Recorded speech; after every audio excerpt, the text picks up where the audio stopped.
Untitled, I'm just going to give you a few pre-notes. Thank you once again for attending 2013 Emerald City Comic Con, making it bigger and better, as always, every year. Just a few notes. Since this is the first year we're streaming live on FlipON.TV, please, if you choose to exit or re-enter the panel rooms, please don't let the doors slam behind you. It messes up the sound.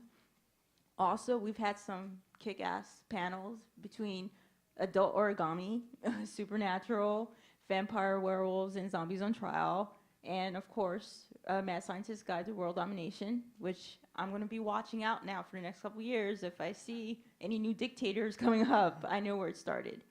So, in that case, as awesome as these panels are, please do not take out your cell phone, start calling your friends saying, oh my God, this rocks, I now know how to take over the world. Please save it till after the panels. It's kind of rude and distracting. Also, if you wish to take photos of our awesome panelists, please, no flash photography. They get blinded by the light, and we do live in Seattle. We're not used to seeing that much light. Let's keep it real. So, once again, thank you for attending Emerald City Comic Con 2013, and we will see you next year for 2014. Bye.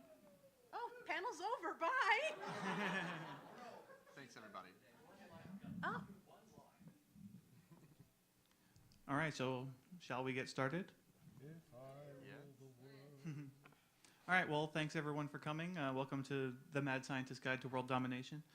As you can see from the lovely cover here, illustrated by the wonderful Ben Templesmith, this is an anthology of mad scientist and evil genius stories, many of which involve planning plots for taking over the world.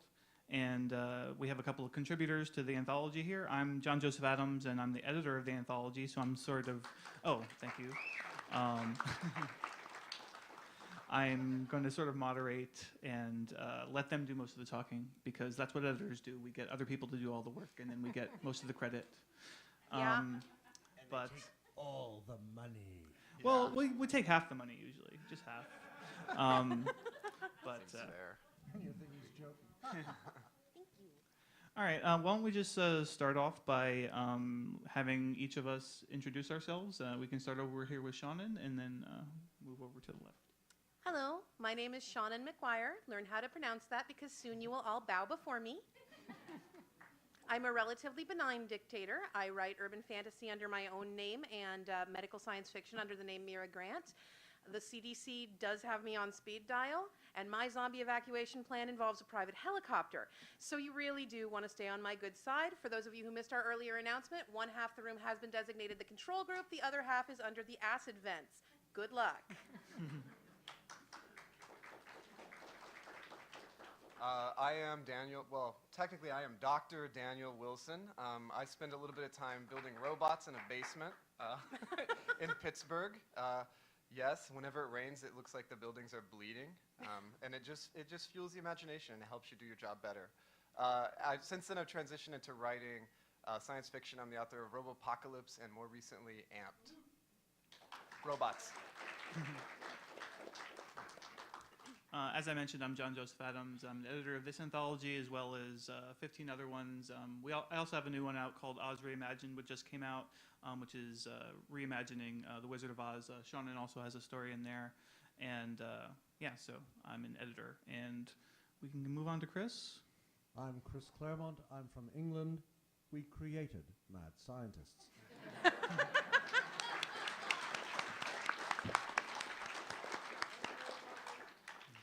Chris is being very modest. I'm sure many of you know his work already. He wrote X-Men for many years and created many of your favorite characters, no doubt. None of whom were mad scientists.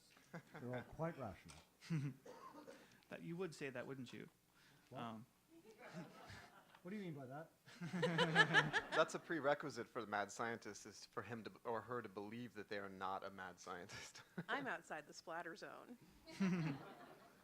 Fortunately, I'm not a scientist. That's one of the problems right there. The other half, well... So I thought I'd just start off, why don't each of you just tell me how would you eliminate your nemesis, asking for a friend? So these Australians a couple years ago published a study explaining how to splice the human MR15362 receptor gene into mousepox. They were hoping it would increase the kill rate within a resistant population. Mousepox is a very close cousin to smallpox. And what they actually got was immunosuppressant mousepox with a 100% kill rate in both resistant and non-resistant populations. Humans have an MR15362 receptor gene. I can make immunosuppressant smallpox for $3,000, a roll of duct tape, and a clean room, and I know how to make one of those too. Please? So, when the guys in the black suits come in here, should I resist for you, or should I just let them take you? Oh no, the CDC is used to me. We're pretty sure that I'm actually their phone equivalent of Comedy Central. Like, because we know I'm being monitored just from the stuff I say and the calls I've made. We've heard the weird clicking noises, and so we figure, she's talking about hemorrhagic fever again. Get the popcorn! So you're pretty safe. Okay, all right, that's good. I just wanted to know how to react. It would wipe out my nemesis. It would also wipe out everybody else. So there's Sort of a that. blanket But approach. but it's pretty easy to distribute. So So for me, I spend a lot of time studying basically how to model what people are going to do in an environment. You build a model of what they're going to do by gathering data about whatever their actions are, whatever they're doing, using whatever sensors you can find. As it turns out, people do not want cameras in their bathrooms. It would make the job so much easier. I'm telling you, you get as much data as possible, but apparently that's no good. So once you have all that data, you can build a pretty accurate model of what people will do, and then you can also predict what people will do if you change something in the environment. So there are really simple examples, like this is how a fire alarm works. It makes a big loud noise, and it sprays water everywhere, and people get the hell out. That's kind of the cause and effect there. So I think if I were going to do it, I would take a subtle approach. I would try to build a learning algorithm that would use anything I could find about a person, including all their social network information. You'd have to infiltrate all of that, know where all their loved ones are at, and of course, gather voice samples of how they talk so that you could build text-to-speech synthesis models so that you could call them and make it sound like it was their mother. And then through exquisitely complex social machinations, you would just convince them to drive a car off a bridge. I think that's the way to do it. It would take years. This would have to be a revenge situation, I think, Your nemesis would really have had to have wronged you so that you could take time to enjoy it. Well, I mean, they wouldn't really be your nemesis if that wasn't the case, right? Yeah, sure. But I mean, a nemesis is not, a nemesis is a serious thing, right? I mean, we've all had nemesis. Thank you. And you don't just fall into that role easily, right? I mean, you've got to earn it. So my nemesis, who is out there, has earned it, and he's a worthy nemesis. Someday I'll defeat him. Actually, I think it's more along the lines of Nemesiah. He comes in and he wants... But anyway, the way I would deal with an awkward situation is I would enroll the subject in Dancing with the Stars. Either the costumes would do it, or the dancing would do it. And the worst that could happen is they might win, in which case they will move on to an even more absurd game show, to be mentioned later. And if you were taking it seriously, you'd do the Amazing Race, and something bad might happen. Yeah, We won't go into specifics because that would be wrong. I think Running Man has come true, right? Yeah. You know, the short story. And at this point, yeah, people are put through all sorts of torture on television And they for sign up for it entertainment. on Where they purpose. turn out the lights and, hi, we're in the dark except that you can actually see us, but we're so stupid we can't see you, and we're going to be dropped into pits of, well, we like to think they're just bugs. And it's like, why are you doing this? I mean, okay, Amazing Race, you're going for $1 million. That makes sense. And you get to see the world.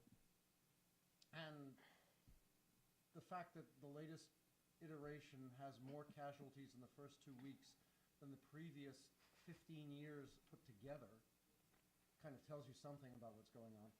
But why you would go into the dark and let someone drop you into a tank filled with, we're not going to tell you, but it moves. It's like, ew. Of course, it would make a cool episode of Star Trek. There must be mad scientists in basements concocting these things, because Yeah. after the Milgram experiments, you Oh, yeah. would think that this would be outlawed, but Wait, are you talking about psychological. Al Milgram? No, Stanley Milgram.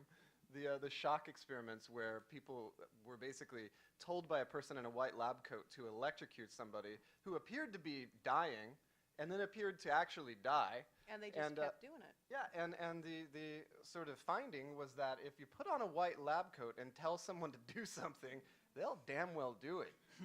All the way till the screaming, jittering end. Oh, God, I thought that was a Marvel editorial conference. Well, you're a roboticist. You maybe be able to answer a question for me.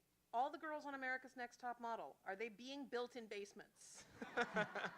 They And if do so, dip. can we get our money back, please? Yes, that would be lovely. Well, it's sort of funny because roboticists spend so much time trying to get androids out of the uncanny valley. Those girls are in the uncanny and they valley. go to surgeons in order to get right into the uncanny valley. They just want to roll it back, so that they look almost human, but not quite. Something's off. I think it's that they don't breathe. Yes, which is why I want to know, did you build any of them? No. Would I be here if I had? That's true. Honestly. But what I want to know from a purely non-scientific perspective, but social welfare, certainly, how come, except for the Scott Bakula series, which died, nobody on any Enterprise ever, thought of wearing, I don't know, shorts, or a T-shirt, or, God help me, sneakers? Okay, the unitard is the clothing of the future, all right? And there's no getting away from that. It's a utopian future, specifically, right? If you're in a dystopian future, then that's just everybody's wearing unitards, but they're actually taking it seriously, and they're like, No. oh my God, we're all in unitards. We know it's an oppressive dystopian future for the simple reason that they all zip up the back. I've got to go to the... Oh, bugger. It's about togetherness, right? Teamwork. I You can need just to go imagine to them all up on the bathroom. bridge. Please Bathroom come with break. me. Perhaps zip, being zip, a I'll get you. non-scientist, I have a different view of recycling than togetherness. It's all going to We're the same already place. together. We would like to become separate. Okay, so getting back to mad scientists a bit. Back?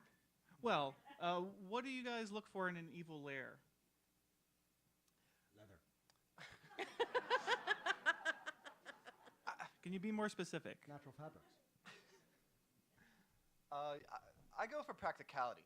So in Robopocalypse, I have a really what I thought was a great evil lair, right? So it's an evil artificial intelligence. It's basically a brain in a box, and it wants to be in a place where human beings aren't going to mess with it, right?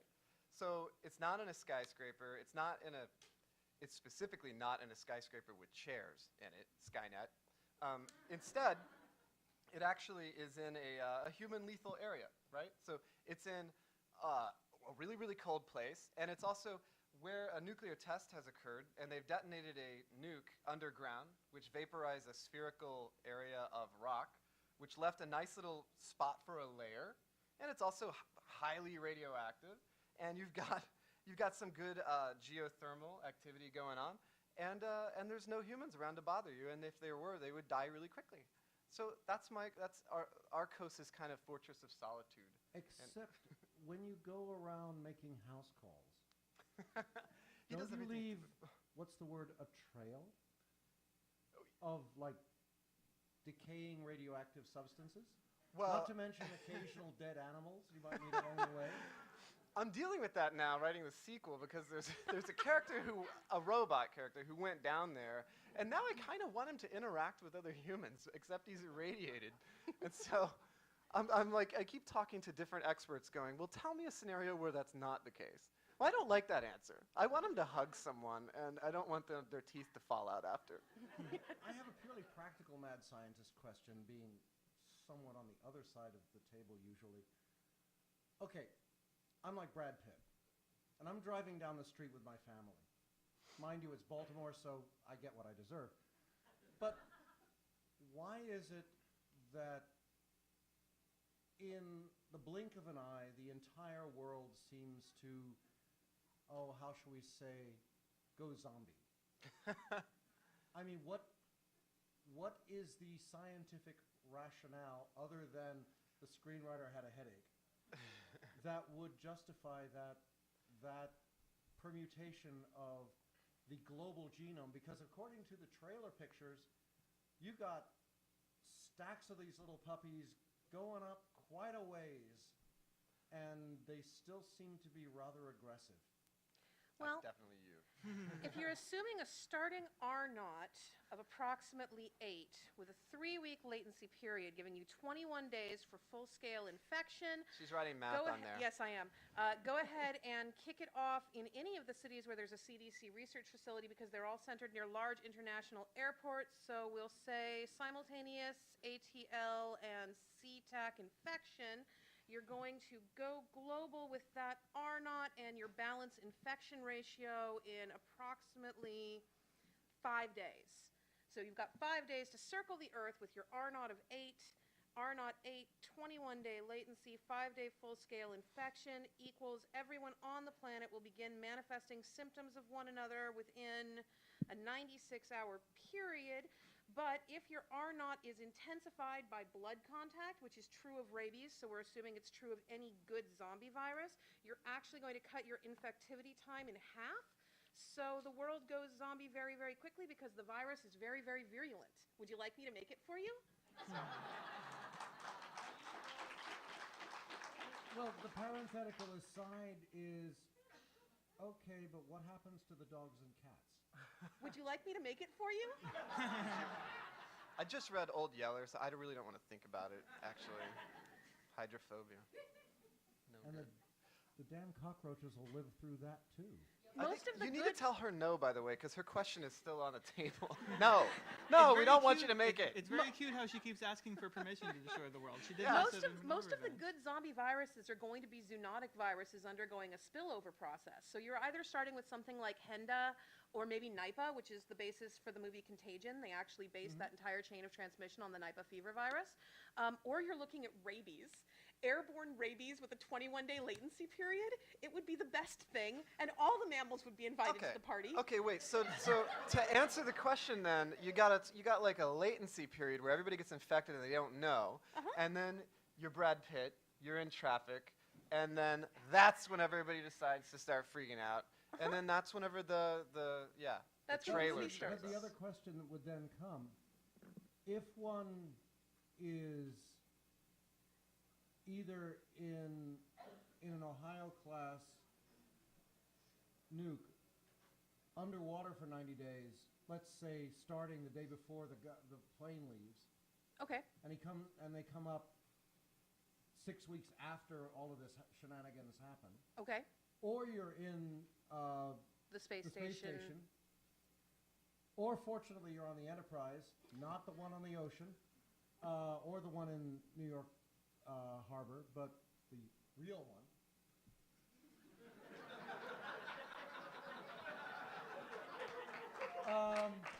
Yeah, but which version? The remake real one. Wouldn't you be unaffected?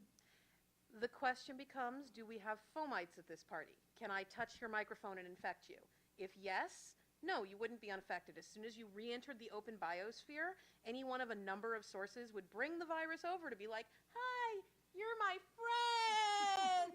If we don't have a fomite base, so the virus gets out of the body, you go cough, cough, and then it's dead, then you would be fine. All you'd have to do is ride out the infection until all of the carriers were killed.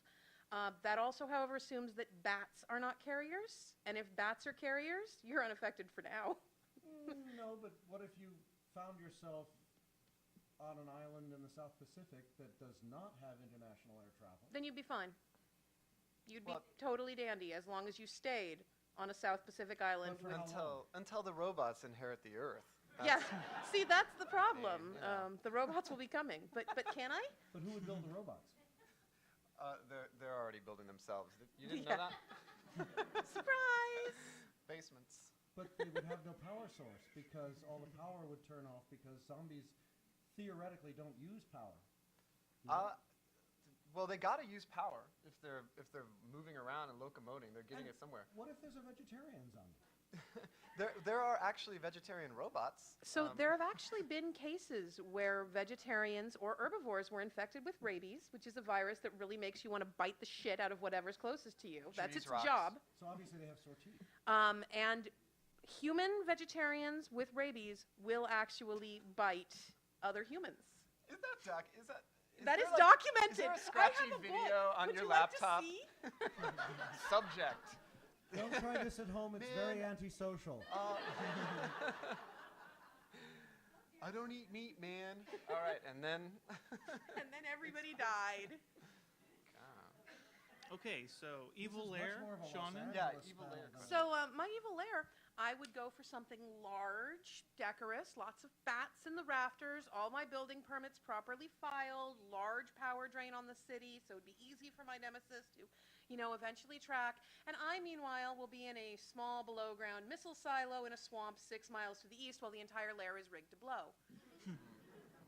Good choice. Yeah. Good choice. I was actually thinking in another dimension myself. Yeah. Like, far away. I'd kind of like one of those completely fur-lined spacecraft, like in, is it Barbarella? Just be in orbit with like the plush, shag-rugged out spacecraft. That seems pretty good. Well, Seems like actually, a place you could hang I out. did come up with the ultimate hideaway for a character who teleported not wisely but very, very well and ended up on a Dyson sphere. Ooh. Yeah, except this one had been fully enclosed. This one was fully enclosed, not just a ring. It was a whole Right. ring around the planet. So she had space. She liked space. She had space. It was big. And oddly enough, it teleported. You got your own star, You got your own star. You got your own 98-million-mile diameter Yeah. planetary sphere. And depending on which side of the border you wanted to live on, you could either be in an atmosphere or you could be in open space. It gave you ultimate expansion. That's a lot of room. It beat the Death Star all hollow. So does monologuing ever serve a purpose, or does it only get you into trouble? Have you been listening? How we doing? Yeah. Monologuing definitely serves a purpose. People are raised to be polite. You don't want to interrupt someone else when they're speaking. You kind of want to hear where they're going. And most of the time, I'm able to take deep enough breaths that I can continue speaking long enough for the jets to have fully distributed my virus over whoever's in front of me. Remember, for a virologist, the monologue is your best weapon. Your second best weapon is vaccination. Only really Bye. second best? Well, I'm not sharing with them. I have to say, writing a short story where your goal is to write about a mad scientist, you know that you have the monologue at your disposal, which is normally you're taught never do this, right? Because you don't want to convey all your exposition through one big information dump that a guy is just saying. But whenever you're writing in the Mad Scientist Guide to World Domination, then you can get away with that. I thought it was kind of nice. I did. I think I did a little monologuing in You there. did. You did Yeah. some good monologuing. It Well, was very solid. Thank you. I find the usual key to getting a mad scientist to expose all the secret plans is to introduce an audience of one, preferably of the alternate gender, who just goes blink, blink, and smiles like he or she, depending on who your scientist is saying the most intelligent things imaginable, and they worship every word. And eventually he will just fall asleep. And then you can hit him Minions. really, really hard. Yeah. This is why you have minions around, so that they can listen They're to all your cute. exposition. Minions are cute. Never underestimate the value of a good minion. I just heard an interesting sort of idea, which was the reason that everyone liked Hans Gruber so much in Die Hard is that he's a bad guy, but his minion is actually worse. And so you sort of get to like him a little bit, and then, you know, you're still happy, though, whenever he's doing his fall, which goes like this. Oh, Alan Rickman is cool. They actually told Yeah. Alan Rickman they weren't going to drop him yet, which is why he has that look on his face as he's falling. They told him, okay, this is a test. We haven't got the pallets in place underneath you, so if you fell now, you would die, but we're not going to drop you yet. It's okay, it's okay. It's filming! Actually, the really cool thing is when you go over to Fox and you actually look at what it was, Nakatomi Plaza, you think, but it's so much bigger on screen. It's a really tiny little building. I don't want to A fall off skyscraper. any building. Yeah, fair enough. Well, that's what Minions are for. Exactly. So speaking of minions, as it hinted at in the program description, how do you keep your minions from unionizing and overthrowing you? One day I'm killing everybody else on this planet. Do you really want to overthrow me? Like, Yeah, I think, actually, from what you just said, that's going to be my number one sort of... Did you say every single person on the planet? Was it- everyone that does not work for me, Other or mini- everyone that is not currently engaged in operating Disneyland. Okay. Like, I'm going to spare the staff of Disneyland, because otherwise Grace down there will overthrow me. Yeah, I just want a little ticket for Well, that my means you escape the head of the pod. list of the to be killed off line. Yeah, so no, basically it's you provide them with all the necessary creature comforts, you pay them well, you get them annual passes to Disneyland, and you give them all their vaccinations. But you make sure that they're aware that one of those vaccinations is expiring every month and they don't know which one. Wouldn't it just be simpler to get 3 cute orphan girls? You don't. Minions love cute orphan girls. are we They going? dance together a lot. They do, and Despicable Me was fantastic, but I don't think anybody wants me to have private custody of their children for more than about 6 hours. Like, because after that, they're coming home going, Mommy, I got my first gene splicer kit! Actually, 6 hours, you say. Let me just run through. I have to submit though that what's his face in Despicable Me didn't seem terribly interested in rules of social engagement. I mean, he shrunk the damn moon. Oh, come on, like you wouldn't. I would shrink it permanently. You don't give- shrink it and then have it grow back. You give me a shrink ray, I am shrinking everything. I am shrinking great swaths of people and then playing Godzilla just for fun. Oh, I saw You that know. movie. Shrink ray. Okay, so Poor John. this is a fun panel to moderate, I'll tell you. No, don't look at the questions. So, present company excluded, who is your favorite mad scientist? You know, I wrote a book called The Mad Scientist Hall of Fame. And the great thing about it is there are just as many real ones as there are made-up ones. And the made-up ones are usually based on the real ones anyway. And some of them are evil, you know, I mean, just legitimately evil, like Sidney Gottlieb, who really had a great time just giving people LSD before anybody knew what that was. And then they would jump off buildings, and he'd be like, jumped off building. Jeez, I'm sleepy. So, everybody's favorite mad scientist, Mengele. Bing- But that's real world, and that's Yes. just not fun. Well, sometimes it is fun, though. So, I mean, so my absolute favorite mad scientist, and I think a lot of people would agree, is Nikola Tesla. You know, so yeah, you can't beat this guy. Like, so the story is that when he was a kid, he exposed himself to cholera in order to get out of going to the military, which then because he wanted to read, he wanted to stay home and read, which is what he did because he had cholera for like a year. And then, you know, as he got older, he eventually decided that he wanted to make lots of money, right? He said, oh, let's do this money thing. Let's do that. And so the problem is that he is really unable to communicate with human beings very well. And he actually, at one point, in a very Dr. Evil sort of move, offered the British government his doomsday device for a price that would be, at that time, about $1 billion. And then when they said no, he got really angry. And he didn't really ask so much as he tried to extort them, really, for this doomsday device, which could deliver, you know, could kill anyone anywhere in the world at any time. So you got to admit, I mean, you got to admire how ballsy he was. And at the end of the day, he invented stuff that we all still use now, and he had lots of patents, and he went mad, and he had OCD, and he, never did make any money. So. I want to know how he had cholera for a year. Tell me. I don't know. No, that doesn't work. Okay. Well, Like, he really, was recovering. You have shit out your intestines by that point. They are not in your body anymore. Let me rephrase. He was bedridden. Okay, that I'll take. Like, I don't know if he cholera was just doesn't actively work that suffering way. from cholera for that long. That's good. That's reassuring. Good to have a fact checker. Cholera doesn't work that way. And he founded a successful rock group very recently, actually. I think if everyone knows them too. So Tesla. Oh. No? Little joke about rock groups. Good one. Could I just ask if everyone's gonna laugh? Could they just moo-hoo-ha-ha when they do it? It would just make me feel more comfortable. Ah, there we go. That's nice. Especially if you're laughing at me, then that makes me feel better. What about to shift? Yes. My current favorite mad scientists are actually a pair of brothers who build just ludicrous things.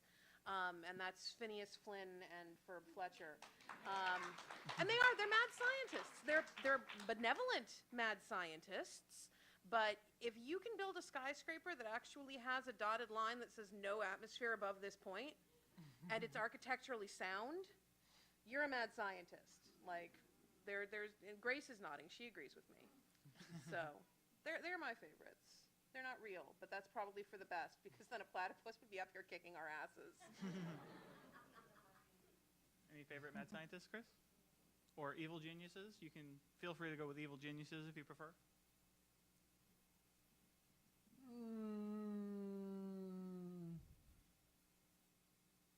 That's for me to know.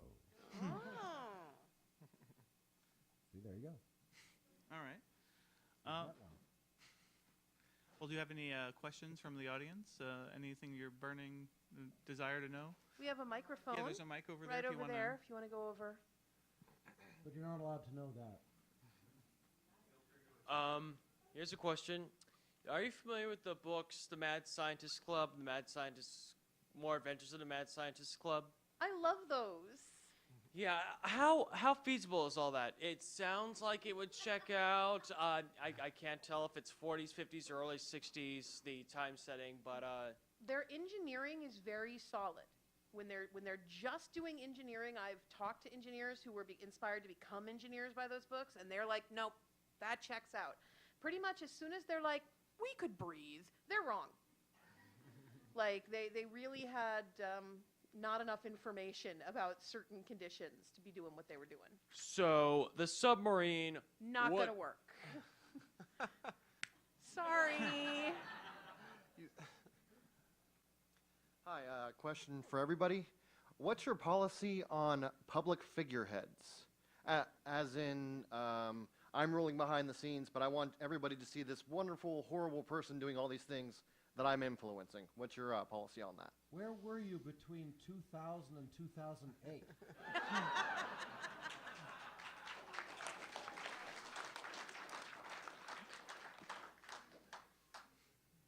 You think I'm kidding?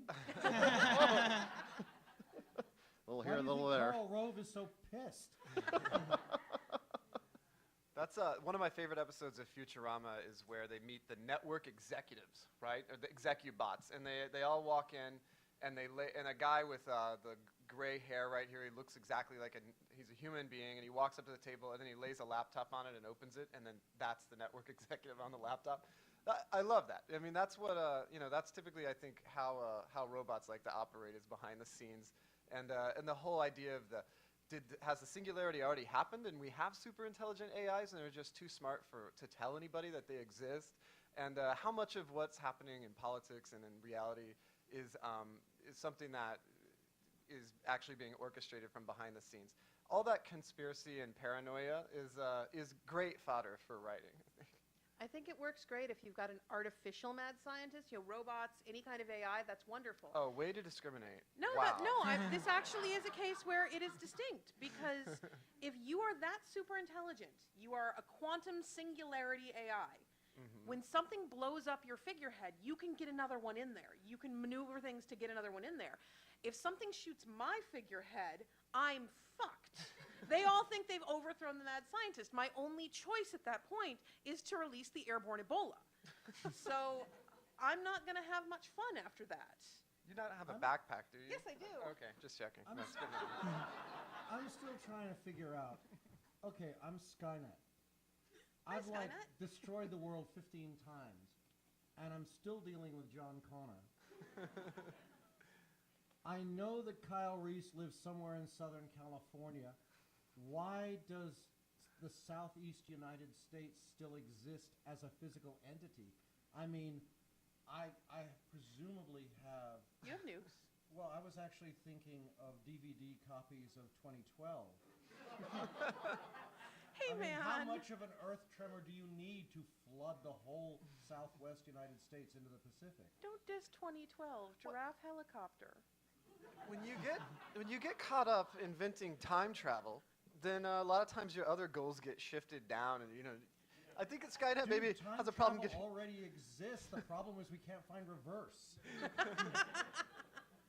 Yeah, as soon as you introduce time travel at all into any story, then you immediately create an intractable sort of logical issues. Oh, that's what you say. Maybe. I have a mad scientist that knows different. Okay. Hi, mad scientists are across many, many genres, but I was wondering specifically what each of you would think is your favorite mad scientist of Marvel Comics, which is known for its many, many mad scientists. Let's see. No, I can't say him. He's the boss. No. Define your term.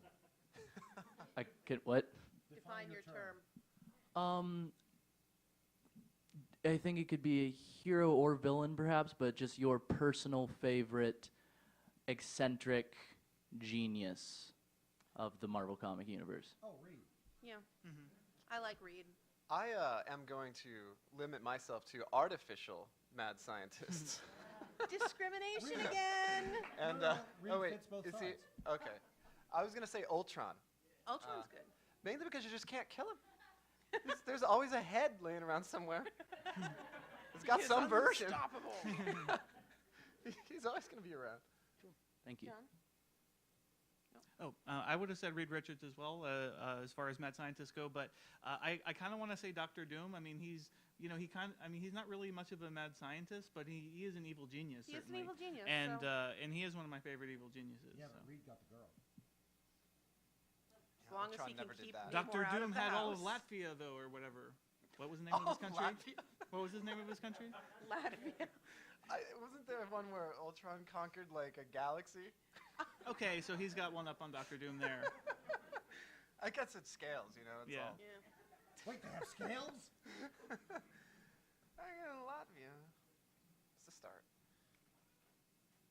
I'm curious, one of the most influential mad scientists on my own upbringing has yet to be mentioned.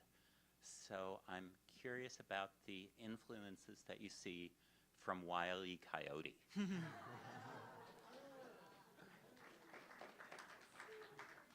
Wile E. Coyote was mostly a mad engineer.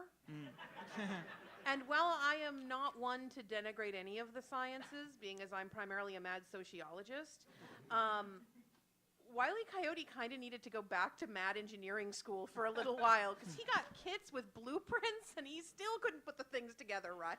I Well, think didn't he mostly just buy stuff from Acme? yeah, though? he's just a shill for Acme, Yeah, right? yeah. I mean, the real mad scientist was at Acme, or the real mad engineer was Was at whoever Acme. worked How at do we Acme, yeah. teleport dynamite?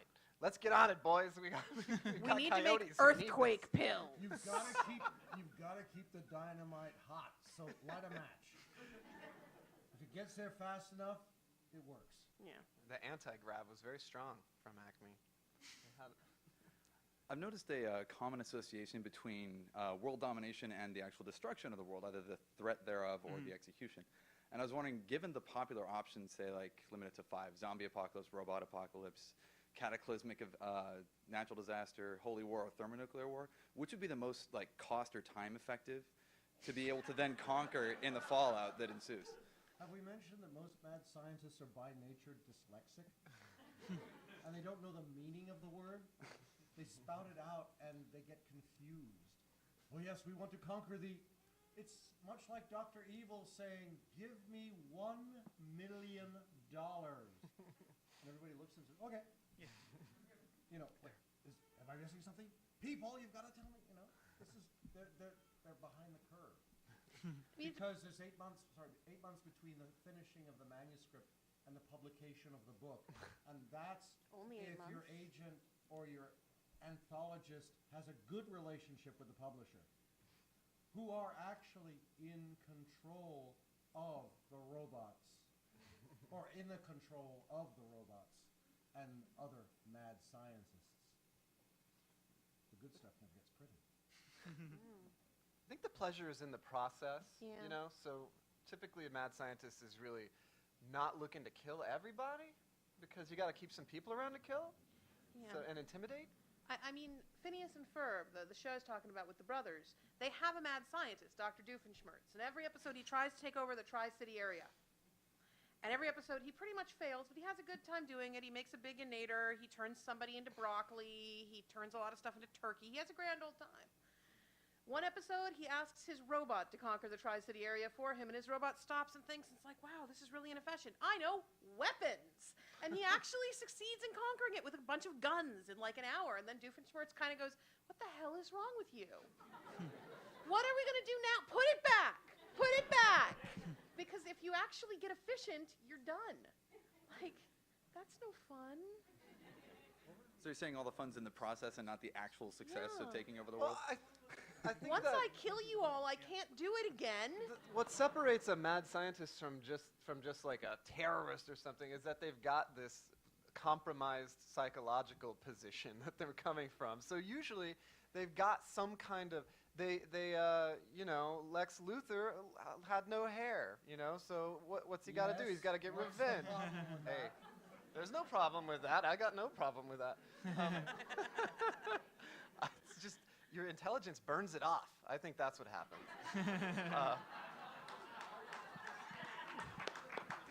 See, that's why I'm a mutant, balanced delicately between good and evil.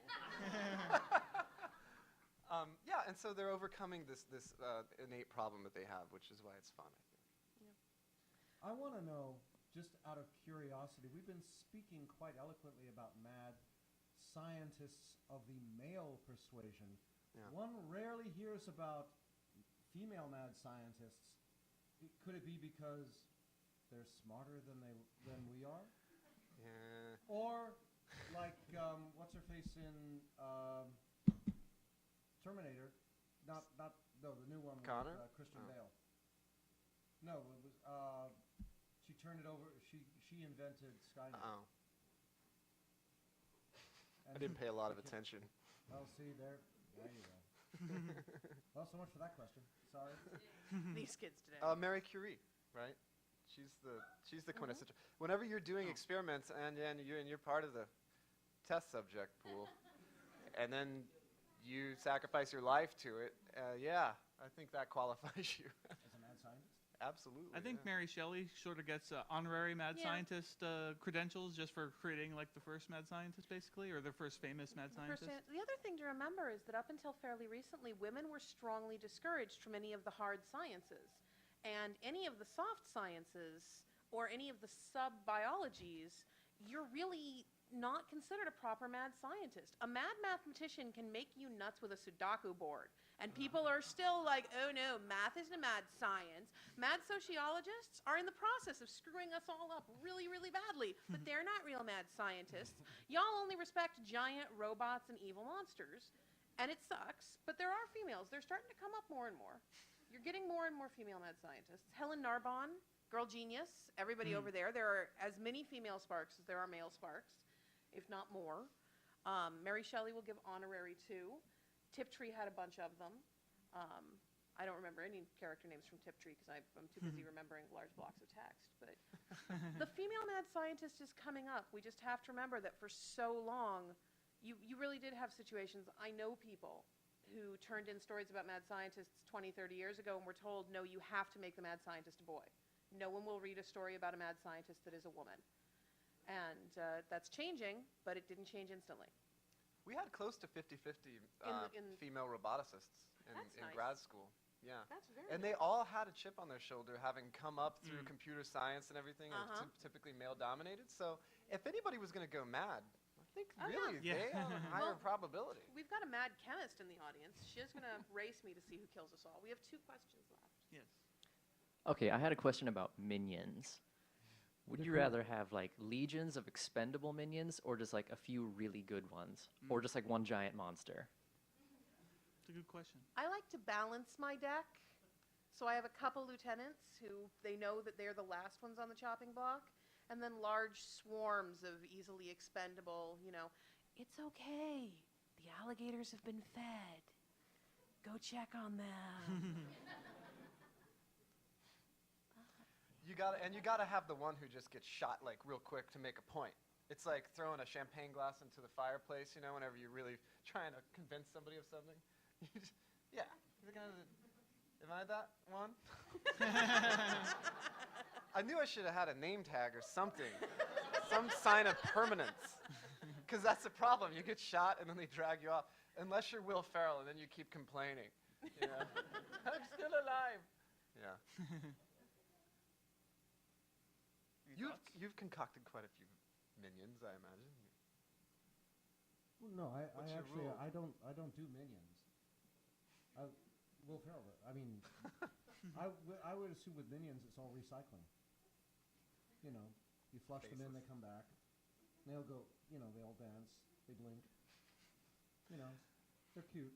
I'm kind of about the backstory. Like, I feel like your antagonist, specifically your big bad guy who would be your mad scientist, but also the higher level minions, they are all sort of versions of your protagonist, right? They're kind of like, if your protagonist made bad decisions, they'd end up as that person. And so I think it's really fun to have these backstories that are kind of usually tangential to some kind of experience that your protagonist has had.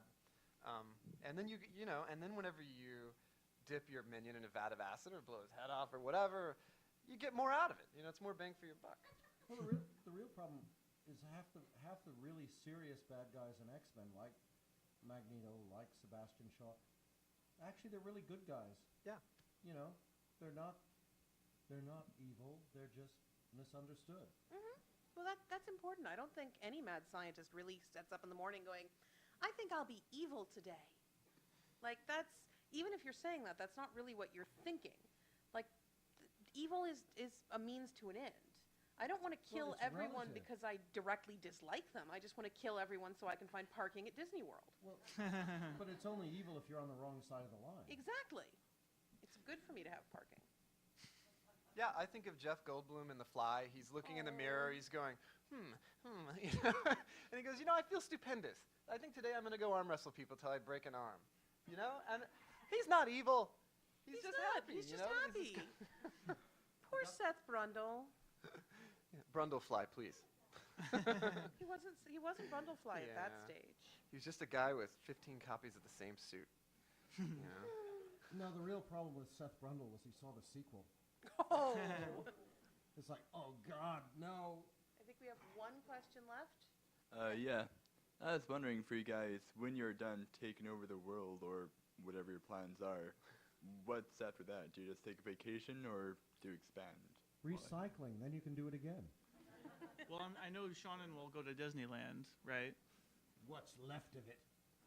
Well, she's going to carefully preserve Disneyland, I imagine. All the Disney properties or just All Disneyland? the Disney Okay. properties. Oh wait, speaking as a wholly owned subsidiary of Disney.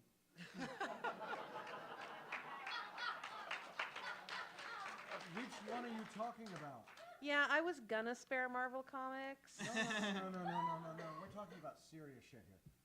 I mean, are we talking about Beijing Disney? Because you can't see it. There is no Beijing Disney. That's because of the smog. You can't see it. There's Tokyo Disney, Disney Tokyo Sea, and Hong Kong Disney. There is no Beijing Disney. That's what you think. Have you looked through the smog? I'm not just going to start I will sparing see- I random will see places the- because Chris Claremont says there's a Disney park there. I will see the evanescent Beijing Disney and raise you Euro Disney. Yes, Disneyland Paris. We're going there next year. but you have to get through Asterixville to get there. What? You think you have the lock on evil villains? No. The French were so upset with Euro Disney, they built a theme park dedicated to Asterix. Really? Yes. Well, we'll go there too. And Gerard Depardieu was going to be its spokesman. And then he went to another place and renounced his French citizenship. Yeah. So, Okay. Sorry, we're actually out of time. How's that for So saying we that, have to Daniel? I have to wrap up there. Thanks everyone for coming. Do we have any parting shots or anything? Mwaha, ha ha, ha ha ha ha, mwaha ha. So go forth and do mad science, everyone. Thanks. Thank you.